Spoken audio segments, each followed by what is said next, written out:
नमस्कार, सुप्रभात. संयम म्हणजे वाट बघत बसणे नव्हे, तर संयम म्हणजे योग्य संधी येत नाही तोपर्यंत अथक प्रयत्न करत राहणे होय. प्रसन्नही तेच राहतात, जे स्वतःचे मूल्यमापन स्वतः करतात आणि दुःखी तेच असतात, जे नेहमी दुसऱ्यांची उणीधुणी काढतात. निष्कारण द्वेष आणि तिरस्कार करतात. गुलाबाला फळं येत नाहीत, अंजीराला फुलं येत नाहीत.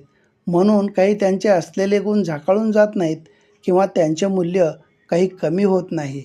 आपण कोणाच्या कौतुकाची वाट न पाहता आपल्या प्रामाणिक प्रयत्नावर टिकून राहा.